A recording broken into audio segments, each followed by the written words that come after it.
Hey everybody, it is Jason here from Circle Star Firearms and Outdoors in beautiful Anderson, Texas. And I am joined here today with my good friend Colton Fick from Fick Motors over in Huntsville. Hi. How you doing, buddy? So Jake couldn't be here today. He is out doing fun stuff. I believe he's judging some dog trials this week. So we let him have the weekend off, and I was trying to think, hey, who am I going to call? Who do I want in?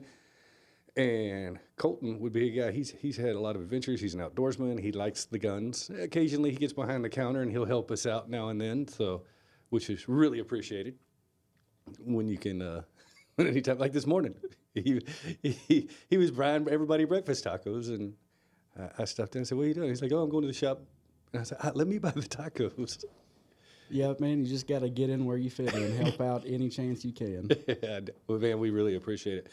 Speaking of that, we were helping out. We want to give a quick, big shout out to our sponsors, B&B Taxidermy and Bellevue Meat Market, as well as you guys. Thank y'all so much for listening.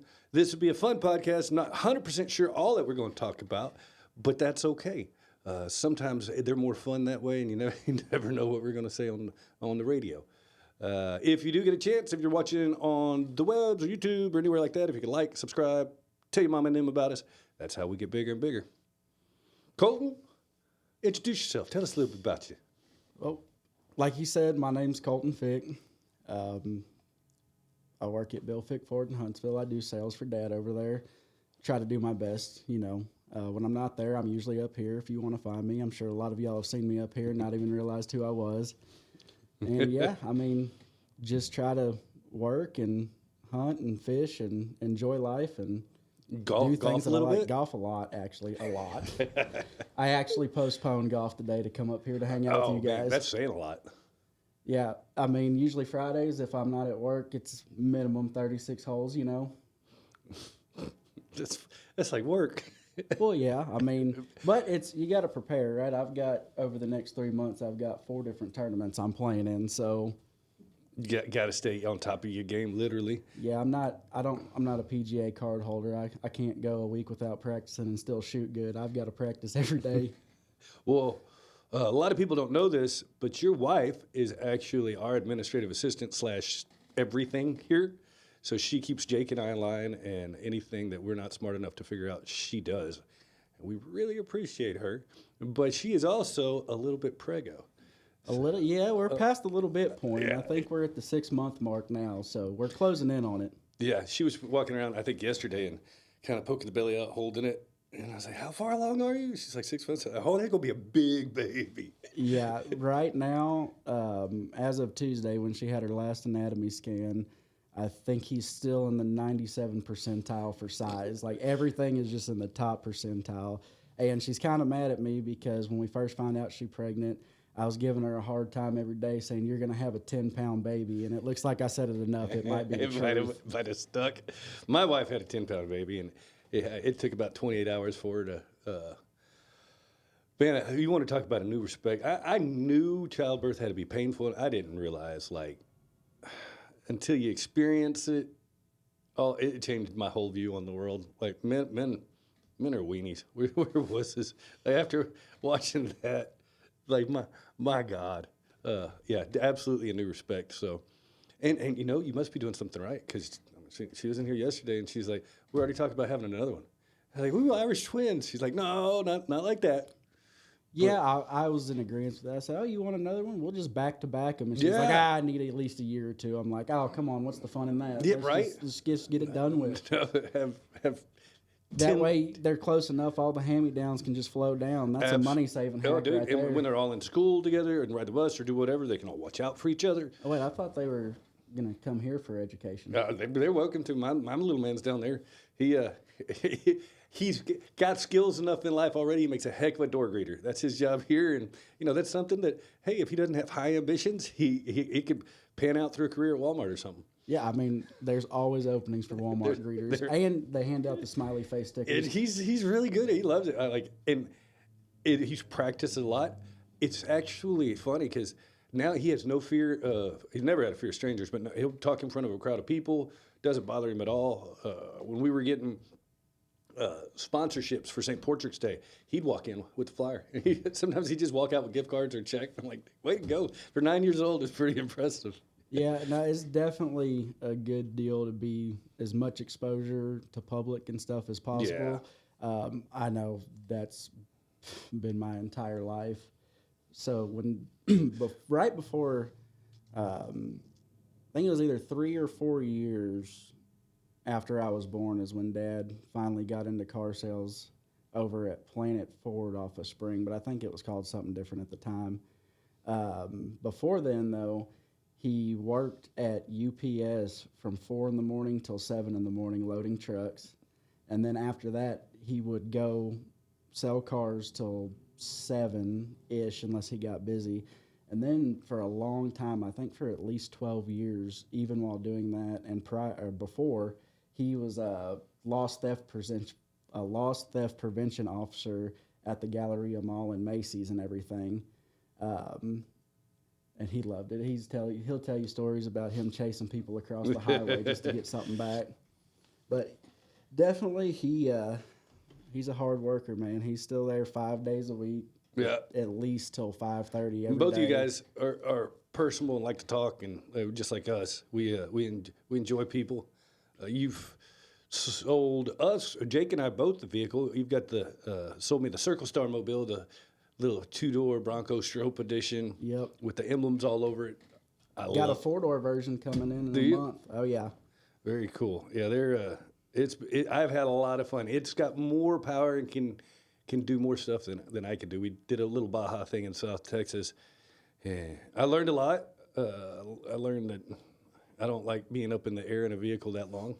You know, I got a little bit of instruction in there. Said, so you have to jump when you go over a hill. If you're going to get airborne, you got to go at least the length of the vehicle before it comes down. Otherwise, you'll get squirrely. And sure. And then the first time you do it, you're like, oh. And when there's trees on both sides of you and everything, or cactus, it wasn't for me. It was a blast. But especially when you got a 9-year-old as a navigator, I didn't feel comfortable the entire time. No, I don't think I've ever intentionally jumped a vehicle. I mean, I've done it on railroad tracks and stuff like that, just being dumb. Well, I mean, that yes, but I think the most memorable thing jumping a vehicle was as I was coming home one night. It was about 9 o'clock at night, and I pull in the driveway, and this was in my 2016 long bed F-350 single rear wheel. And there's 2 coyotes at the cattle guard right in front of my house. And I went to get my pistol out. I was going to shoot them, and I pulled it up, and I hit the oh crap handle, and it fell out the window. And I was like, well, I'm not going to let them get away. So I just floored it and was trying to run them over, taking them through the pasture. And my bull decided to dig about a 5-foot deep hole out there. Yeah. And, needless to say, the 37 empty snuff cans that usually stay in my truck were everywhere. That's funny. Everybody's got at least one story about, a little jump or something. And then here comes Kayla outside. Oh, Yo, no. What are you doing driving through the pasture so fast? And I'm like, the coyotes were at the wiener dogs. What'd you want me to do? And she's like, oh, all right, never mind. Yeah. Well, you had a solid excuse. Oh, yeah. I used to, when I was living in there by the Everglades, there was a little local, we'll call it a bar, a bar that was surrounded by agricultural land. Well, I could actually drive across a pasture to the bar from my house. There's nothing in between but an irrigation ditch. And I'd never drove it, but when my neighbor was there, Dave, and I'd had one too many, and so I'm driving home. He said, you can't drive. I was like, oh, I know I can't drive that away, but I can go that away. And he said, what about the irrigation ditch? And I said, I can jump it. And he's like, oh, hell, I got to be a part of this. So he got in because he lived next to me. We're going, and I see it. And, an irrigation ditch, it's not that wide, 3 or 4 feet wide. I hit it, and I had an orange, 1996 orange Ford Ranger. And I got it. As soon as it hit the air, he hit my air horn, and it did the whole do-do-do-do-do-do-do-do-do. And I nosed that thing so hard into the side of that irrigation ditch. Somehow didn't destroy it, but it stayed parked there till we got a tractor the next day. And it's those Ford Rangers. Yeah, I bet it still ran, though. Oh, yeah, it did. Hell, for years and years, I drove it down here until I blew a transmission up and at about 150,000 miles. That's the first thing that ever went wrong with it. Yeah. They're neat, but yeah, everybody's got an airborne story with at least If one you or don't two. have at least one, you're not driving properly. Either that That's or you're all not I'm from the gonna say. country. Yeah. So you're talking about fishing too. You like to do a little bass fishing, don't you? I do, yes. I wish I had as much time as I did in high school to do it like I did back then. Me but, too. Yeah, I like to bass fish a bunch. Kayla's dad, huge fisherman. He lives off Toledo Bend. Riding a little jetty off of it, got a boat, so I like going over there. I saw yesterday. Speaking of Toledo Bend, I think they broke. Somebody broke in a competition, broke the record for state of Texas largest crappie. Yeah, there's some big crappie out there, yeah. man. His dock that he has right there, when it's spawning season and everything, you don't even got to get on the boat. You can just sit right there, and it's a That's blast. wild. I've caught some big crappie, but this one I think came in at just a hair over 5.5 pounds, which for a crappie is That's big. A 2-pound crappie is a monster. Yeah, I don't know what I'd do if I pulled that thing in. And he happened to be in a bass fishing tournament, so he had official scales right there that he could weigh it in on. So it looks like he for real broke the record. Yeah, no. I've never been fishing out there. I've been canoeing out there. I've been to a wedding out there. I've never been fortunate enough to go fishing out there, but I've heard it's amazing. Yeah, it's a really, really nice place to go fishing. I will say, if you're gonna go actually fish it for the first time, go with somebody that knows, because it's a real big place. And Yeah, it's huge. but don't get me wrong, I do love our closer Lake Conroe here. Yep. But it's overpopulated and overused. It gets a little rough out there sometimes. That's a nice, there's not a whole lot of tubing and water skiing and all that. It's more of a sportsman lake, in my opinion. Bunch of duck hunting, bunch of fishing. It's pretty nice to go fishing at. You definitely need to do it. Yeah, man. You don't have to twist my arm. I'm going here before too long up to out of Jefferson there in Caddo Lake, which I was talking with. I don't know if it's true or not. Somebody was telling me that's like the only natural lake in that part of Texas. I used to go fishing there with my grandfather, and we got a lot of good memories there. I do remember it, to me, being the snakiest lake I'd ever been on. It seemed like every time we'd come anywhere near a stump or something, there was 10 snakes on it. So but I've got a lot of good memories. Caught my biggest catfish I've ever caught out there as a kid. Wasn't expecting it, and everybody was telling me that I was hung on a log. And I was like, I'm not. And then when it finally surfaced, my dad and my grandpa both freaking out, grabbed it. Right. Man, I'll tell you, I've never caught an exceptionally large catfish. I've 10, 12, 13, but I like running. I haven't done it in a while, but I used to like running trot lines. Oh, yeah. The last time I did it, though, I was with my stepdad. We ran him out on Lake Conroe because he keeps a boat over there. And we caught some big catfish, but that wasn't the coolest thing that we pulled up that day. I am not kidding you. This had to have been the biggest soft shell turtle I have ever seen in my life. Huge. I guarantee he weighed every bit of 30 pounds. I mean, talking that big of circumference. I didn't know they could get that big.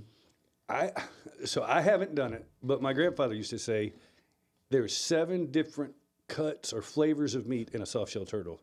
And when they were poor and kids, that's what it was a delicacy. They get a soft shell.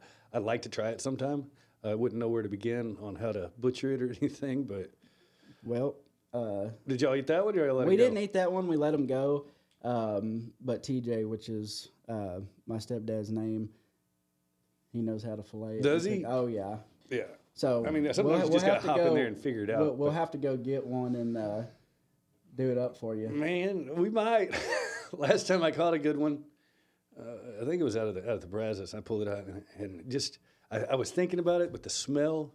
Yeah, I mean, turtles in general aren't the best smelling things out there. I'm kind of not a big turtle eater. I'm partial to them because when I grew up, I used to have. It was the funniest thing. Mom and Dad had got me 2 little turtles that were supposed to be box turtles, stay small, from the pet store. But this, come to find out later, it wasn't like a fully licensed pet store that knew everything they were doing. They turned out being,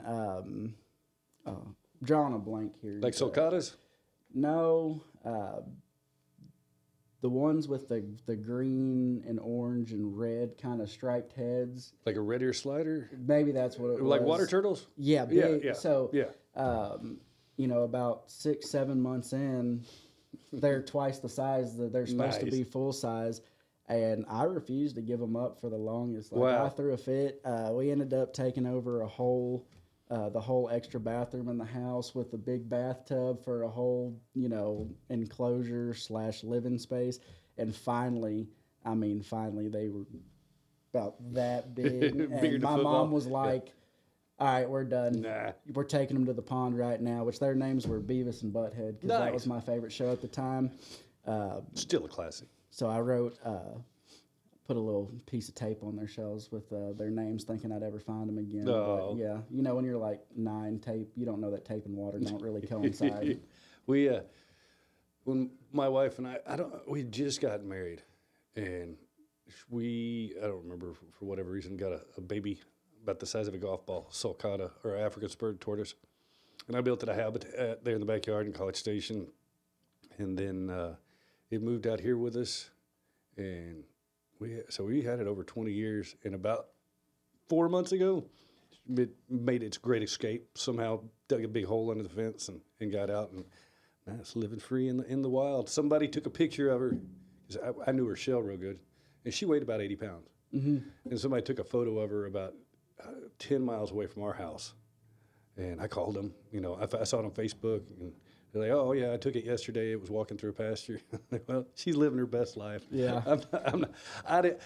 You know, they can survive in this climate. And, Oh, yeah. And don't get me wrong, I had her for 20 years. I'd love to find her again, but she's out just roping. Free range turtle now. She's living my dream. She just out there in the wilderness walking. Yeah. Yeah. You'd like to hunt too. I know we were talking about fishing. Yes. You more of a deer hunter, pig hunter? I know we were talking about coyotes a little earlier. So when I was, you know, through high school and everything, more time, right? Time's always the tell. You gotta have time. Big deer hunter. I never really was the big buck chaser. My favorite thing to do, which I don't even think Leon County does it anymore, but you used to get 4 days during the season where you could tag 2 does, which I think I asked the game warden a couple months about it, asked if they were going to do it again, and right now the population's managed, so it's not on the table, but my biggest thing was I just want the meat. I don't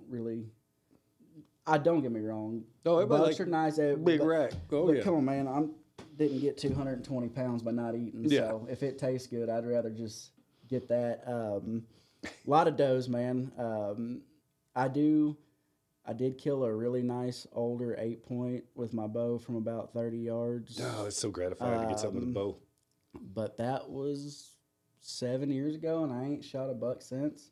As far as whitetail goes, you know, I've used to have hunted a place in Rock Springs, you know, Axis and stuff, run wild out there. But then, based off the time that I have and make for it, it's mainly just coyotes and hogs. And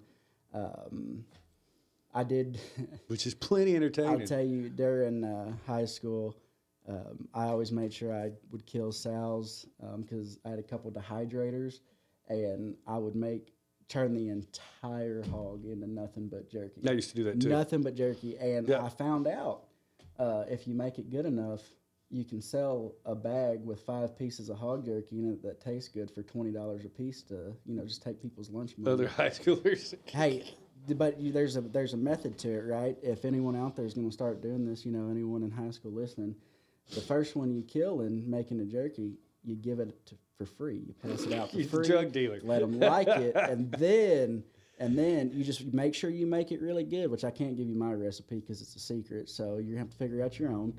But if it's good enough, man, they'll start paying for it, and you get your little side business in high school. Man, I haven't smoked. So my wife is anti-pig meat now, which is because right when we got married, you know, starving kids, figuring out any way to make ends meet, pigs were readily available. So 9 times out of 10 in the evening, we were eating some type of wild hog dish, and I was always smoking them and had something going on. and she got sick of the smell, and she can't take it. And even today, if I'm in the backyard, I'm butchering a hog or something, she's like, "Don't bring that in this house." Which, God bless her, she put up with it for a long time, eating nothing but pig for a while. But the jerky, I never had pig jerky before, and I didn't even know it was doable. And the first time I did it and smoked one out and realized it was delicious. Yeah, we smoked a lot of pigs. Yeah, I mean, don't get me wrong. I've got plenty of cows and everything. You know, at least one gets processed a year for meat and stuff. Everyone does beef jerky. I mean, you go anywhere, there's 30 different varieties at the gas station. 200 if it's Buc-ee's. Yeah.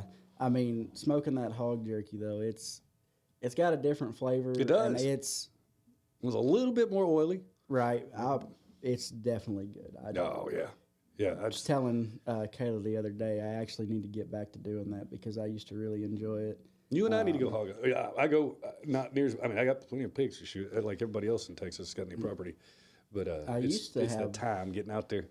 I used to have a bunch over there, but me and Dad wanted to expand the cattle operation. So anything that wasn't an old established tree got mixed down for more room for cows. Because I didn't really mind, but we went to pull them up one spring, which, you work your cows in the spring and then in the fall usually.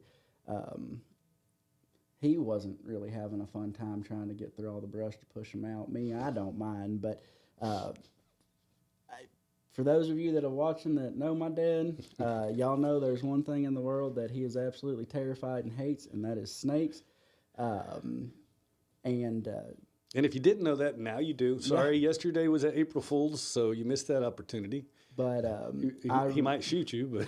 But I remember this is his fear of riding a horse through heavy brush or woods to go get it. I want to say I was probably about 11, and he was out brush hogging one of his turnouts for his horses. And there's trees in there and everything, and he's just riding around on the tractor, minding his own business. And snake fell out of the tree on top of him in the tractor. And so Dad don't like all the sensors and buzzers and stuff. So at that time, he had someone remove the seat switch and everything. And he just jumped off the tractor and let it keep driving and mowing into the fence and everything. So once he figured out snakes can fall out of trees on him, he's very, very weary of that. And, growing up, I never helped his snake fear. Yeah, of course you would. You're a kid. Me and Buddy, family friend, their older son, we had a real bad water moccasin at one of our ponds. It was actually a natural spring, so they, just filled to the brim with them. We were killing 6-7 foot water moccasins. Well, one day I killed one, and it was like perfectly intact. There wasn't blown up or nothing. There's just a hole through it. So I got my fishing pole out and I tied it around the back of the head, and I probably sat crouched outside of the garage door for 45 minutes till he walked outside. And as soon as he did, I reeled it across his feet. Yeah, I thought I gave him a heart attack. So I thought then I'd stop, but everyone that knows kind of still carries it around. We don't do it too much anymore. I've got a great video of Colby Lovell putting a snake in his floorboard of his truck. I'd love to show it, but it would be nothing but bleeps the entire time. So I can imagine. That's a good way to get hurt, man. Definitely. Not much bothers Dad. You can't really get under his skin, man. He loves jacking around. He loves joking. Honestly, he'd rather you jack with him than just be the nicest person in the world. But snakes is big issue. So it's funny you said that about the snake falling out. So this morning, wife and I were driving out, and she's in front of me. Jason and I are behind her, and there's a crow in the road, and I see him. And my wife, I guarantee you, she wasn't paying attention to the bird, but he had grabbed about a 3 foot long snake of some sort. It had flown up, and he was flying in front of her, and she was driving. She drove underneath him. And the whole time I was just thinking, if that snake falls and lands on her windshield out of the sky, she's going straight into a tree, or she's just out. And I could just picture it the whole time. I was like, man, I hope this doesn't happen. But of course he didn't. The crow just kept on flying. Yeah, having a fear, a phobia of snakes or spiders or whatever it is. Our general manager Daniel, he's got arachnophobia like nobody I've ever seen. So does That's Kayla. that's why So they she get along gets so much. mad at me because she's I'd say on a good day she's about 5'5". Well, the ceiling is really high in the shower, where she can't even get her fly swatters and stuff. She tries to get me to kill the spiders. There ain't a thing that moves that bothers me in this world. As long as it's not actively trying to hurt me, I just let it be. Yeah, I figure it's there for a reason. And unless it's a red wasp. well, I was trying to tell her, in the summertime, man, the flies and the mosquitoes get so bad. Well, I was letting this spider. I would not kill it. It had this huge web on the top of the shower, and I would just show her. I'd like, look, babe. Look how many flies are in his web right now. He's doing us a favor by staying here. And she's like, I swear to God, if he ever drops down on me when I'm in the shower, I'm coming to kill you. I'm like, well, until then, he's taking care of our fly problem, so you just leave him alone. That wouldn't work him out, yeah. And then the porch last summer, man, banana spiders, crazy. I mean, I had suckers that were this big, and I wouldn't kill them. Oh, I think it's cool when they're out there and they start vibrating when you get mad. So they pretty much had in between every beam covered with webs. We could actually sit on the porch with the lights on and not worry about them because they're getting them. I'm like, look, I'm not getting rid of them. I can sit out here at night like I like to with no flies. So they're going to stay here until I guess they assault you, and then I'll come take care of them. Yeah, my wife would move. Yeah, it was an argument every other night. But that would be in my house. The only saving grace I had was the reduction in fly presence. Yeah, you could quantify. You'd be like, look, they're actually doing something good. But there was she drew the line the day one of the sacks finally hatched, and about 200 of them started. She's like, I'm done. I'm done. Yeah. I was like, okay. Yeah, my wife's so bad. I came back from vacation somewhere, and I had bought a keychain with a rattlesnake rattle on it, and she saw it, and she's like, "You're either getting that out of this house or I'm leaving." And I'm like, "It's just a rattle. I don't care. It's got to go. I can't be in the same house as it." All right, I get it. Well, hey, let's take a quick break. Thank our sponsors.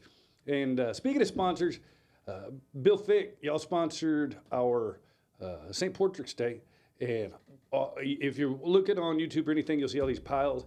These are all essays from students. I've read through about 70 of them so far. I still got about 30 to go.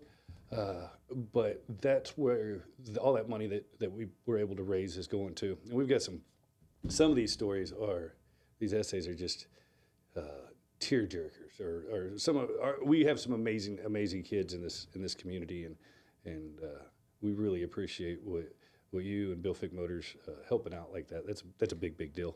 Absolutely, man. Anything we can do to help, and Dad's big supporter of the kids. Yeah. If y'all have any kids that show in Walker County, Leon County, Madison, I know y'all see him there every year. That's his biggest thing. He loves helping out. That says a lot about kids, a person who can. wants to give back to the community. That's kind of our jam. That's what I love more than anything about this company and this business that we've created and everything is we got to the point where we can help our community out. And I never thought I'd be at that point, but it's the best feeling in the world, for sure. Well, speaking of sponsors, Kenny, take it away. Yeah, dude, some of these are. Yeah. Yeah, one in particular is crazy. All right. And we're back. Thank you again to our sponsors. Again, I am here with Colton Fick. We're talking about Talkin. We just, whatever, we've done fishing now. We've done a little bit of hunting. Fears, phobias. Sweet. Well, we were on the track with snakes. If you want, I saw one once. I've seen two fun, and they both involved fishing string. One was a guy who went in from the passenger side of another man's truck who was terrified of snakes, and he tied one end to the snake's neck that he had found on the road, and then tied the other end to his inside door handle. So when he opened it from the outside, the snake just came barreling out. Yeah, that was a good one. And then the same trick was with a bucket. Guy took the lid off a bucket. Yeah, there's a bunch of the cooler tricks and bucket tricks. Yeah. See, my problem is I don't. very seldom when I'm playing a snake prank is it a fake snake like a lot of No, those no, people. no. You It's wouldn't got to know. be a small truck. A little beater truck. Every ranch needs a little ranch truck, a little beater truck. Oh, yeah. Although I've got my side by side running good. So I have a neighbor named Mo. He is the neighborhood handyman. He helps us all out when we're too dim to figure out how to fix something. This dude can figure out anything. So I had an electric Polaris. Hadn't really been running right since I got it, and it was a '09. So he's like, man, we could get some new batteries, the new lithium batteries, put them in there. It'll give you about 100-mile range, and it'll like double or triple your top speed. And I'm like, yeah, he tells me this a couple times. I'm like, I don't know if I believe that. So, because when I might have got 10, 12 miles out of it from the day I got it. So I told my wife about it, and she was sneaky and got with him for my birthday and got the batteries, and they put them in. And I'll be damned. I don't know how far that battery will go. I can tell you the last time I had to charge it, and I got on last night, it was at 32%, and I probably put over 100 miles on it. So that thing's cool, but it's not quite street legal, so I'm going to have to get something that's...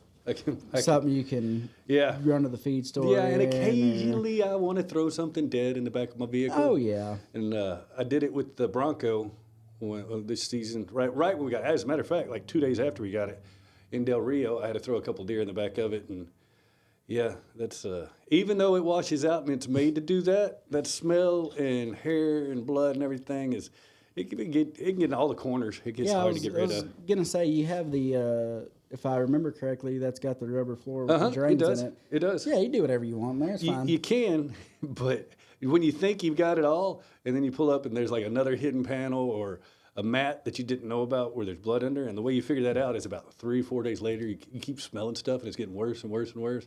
That's what happened to me. Well, yeah, that's the best way to make sure you get something. You just find the smell. Where's this coming from? Find the smell. Well, apparently there's another mat under the tools. Yes. Yes. And even though there's a drain right there, if you don't drain it out and you let blood pool in there, it'll stink a little bit. It'll stink. But yeah, I mean that's the good thing about those Broncos. You know, they are built to be used and abused. Mud, water, anything. I did figure out if you perfectly high center it, right about in the center, underneath, all the sensors go crazy. It pretty much won't go back into 4-wheel drive, and every light on the dash will come on and be like, "Hey, you messed up." Yeah. I think it figures you're hanging in a tree or something. I don't know. I know, man. The federal regulations, the Motor Carrier Act, and everything. They are really, really, really enamored with as much safety as possible. So I think it was in 23. It doesn't matter now. All your work trucks and stuff used to never have backup camera. If any vehicle is, I believe it's after 23 or newer, it does not matter what trim level it is or what it is required by law to have a backup camera. I mean, they're even putting the lane keep assist feature on XL 250s now. Speaking of, I got to get with you because I've got the camera for the front and rear, the security cameras. Just because it says Circle Star all over it. Right. But I've got several cameras. I've got 3 more cameras I want to put in. I bet you got a guy I could. Yes, I do. I've got a great guy for that. Cool. I'll get with you on that. And he does it right. You won't see a single wire that's or what I'm nothing. talking about. It's hidden, tucked away. Yeah. Another thing about us, anything you can dream of. I mean, we do unless you want to build a monster truck. Like, if you're nice, I might consider helping you out. But that's a lot of effort. You can do anything but delete a diesel. Yeah. Well, that's. Ooh, speaking of that, write your government. Don't get excited. So no, this law just got changed. I heard so that stupid because it's on my Bronco when I get at a light or something. Stop. Yeah. Can y'all undo that? Because hey, I haven't had this vehicle through the summer, but already when I stop at a light, it starts blowing warm air when it stops like that. Right. Hate so they we're not gonna do it just because we are a Ford certified service shop, and that could void your warranty. I'm not sure about it yet. I know there's been a thing at Programs Until Little Box. got a guy that can do it. I'm always leery about that. What you gotta do though is what I tell anybody. Other than you're still gonna have warranty if you put flatbeds, bumpers, yada yada stuff like that. When you come to altering any computer stuff or digital stuff on there, I'm paranoid about it. I won't do it. If you even putting a cold air intake on your car or truck, if it's still under warranty, really, I'm gonna be real honest with you. They could say, that's not our OEM part, or you did this, so we're not, your whole warranty is void because you altered this. So I tell, when people ask me, hey, what do you think about doing this, this, and this? And as far as lifts, wheels, tires, bumpers, tent, light bar, anything not like real that, performance. You're not good. hitting the drivetrain. But if you do anything that changes how the computer comes from the factory, like turning off that auto start, stop indefinitely, nice. I just tell people, look, I'm not going to tell you what to do. I'm going to tell you I think this is potentially going to void your warranty, so I wouldn't do it. Well, if Ford came out with a patch for it, now if Ford super cool. Comes out, if any guys are out there working for Ford that are higher up that have any say in this, if you made that'd make so many people happy, especially in Texas when it gets to 105 degrees. And you had a stoplight, and it's going to start blowing hot air. It is. It's definitely nobody really likes that. I can tell you, but you got to think. It is a little nice in the Bronco because it's so loud. Just the drive noise in the vehicle, especially with those big 35s.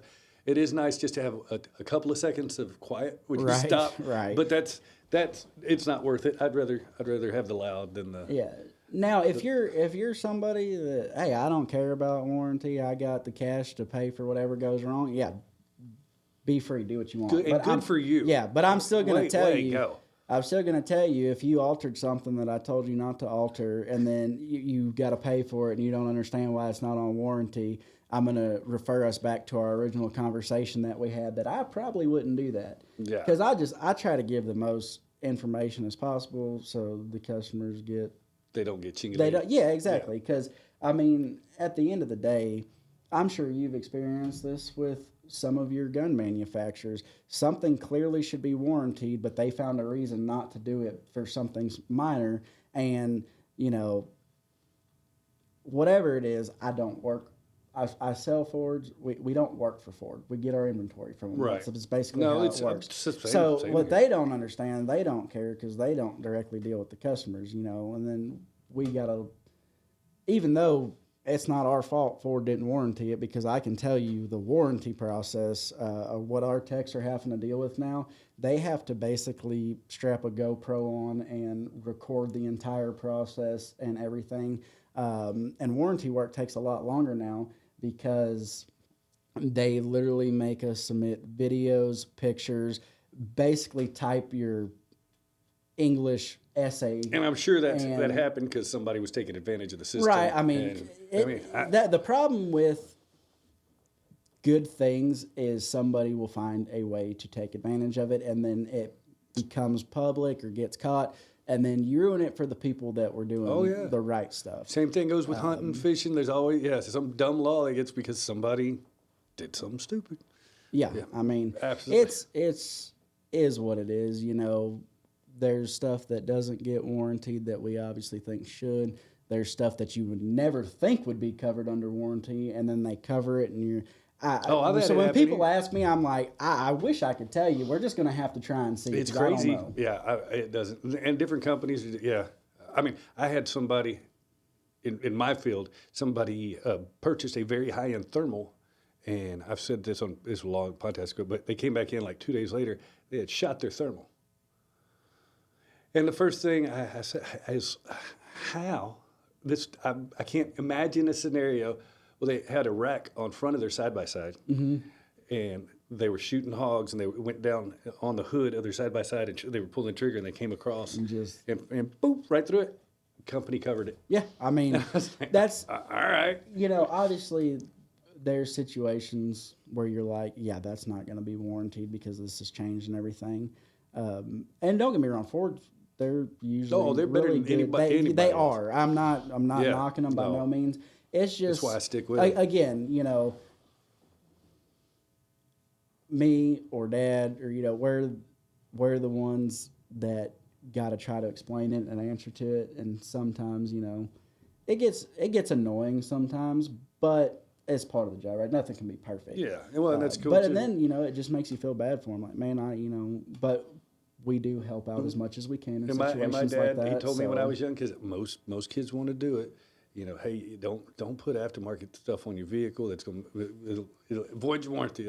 He's big on, and he was right.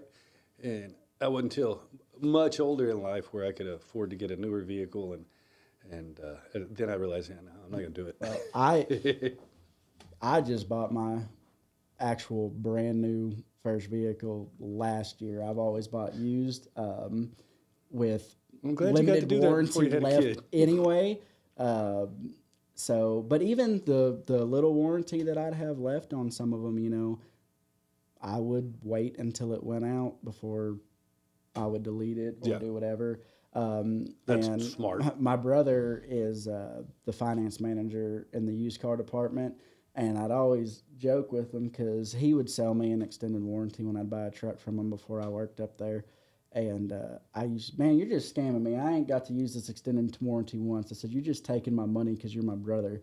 And it never fails. I'm not kidding you. That 2016, literally 2 miles over that extended warranty going out, my DEF system went out on it. And with no warranty, it was $3,700 to fix it, or it was $1,700 to delete it. Wow. So yeah, easy. Yeah, easy choice. That's what I told him. I said, man, you're taking advantage of me. I said, you purposely limited my warranty, so I had to have to pay for this. Sounds like that sounds like something a brother would do. Oh yeah, 100%. But yeah, it's just my jokes about everything, and my joke about everyone's like, why, your dad owns a dealership. Why are you always driving used vehicles and stuff? I said, well, the best part about a used vehicle to me is that usually it's already had all its issues and they've been fixed and someone got a new one. So I just get a great truck. And other than that DEF heater going out on that 2016, I didn't put it in the shop once except for wear items. And I had it from, I got it with 70,000 miles and I sold it with 175,000 miles on it. And that was the only thing other than normal maintenance or, rotors or You brakes. just had somebody break it in for you and didn't have to pay exactly, for it. That's it. I mean, it's always, used vehicles have worked great for me. I know other people have had worse experience. I get that.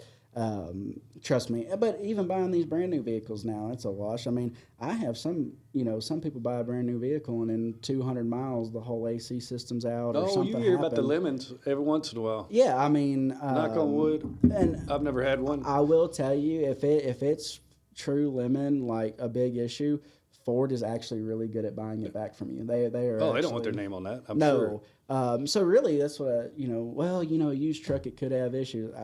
Man, this brand new truck could have issues too. I mean, it's just, not saying quality's down, but definitely. And it's not quality. It's not quality. So everyone in every business line or anything right now, I know y'all see it with the thermals. We see it in trucks between, Chevy, Ford, Dodge. I'm calling it the great technology race. Everyone's trying to see how much technology they can slam into a truck with these big screens and all these buttons and all this and all that. And that's where the majority of the problems are from. It's not motors or transmissions, or it's usually always an electrical component or something. I mean, these things have more technology. Oh, I guarantee you. My dad, he's only been gone from us a little over 3 years, and he couldn't hop in like that Bronco and get it to go. Like he'd be looking, hitting buttons, like what works? Yeah, and the Broncos are simple because they're made to get wet and get dirty. Yeah. Well, Colton, man, it's been a pleasure talking with you and getting to know you a little bit. If y'all get a chance, go see him over at Bill Fick Ford. He's a stand-up guy, or come over here. You might see me here too. See him behind the counter. and tell him good luck on that upcoming baby. You're about to.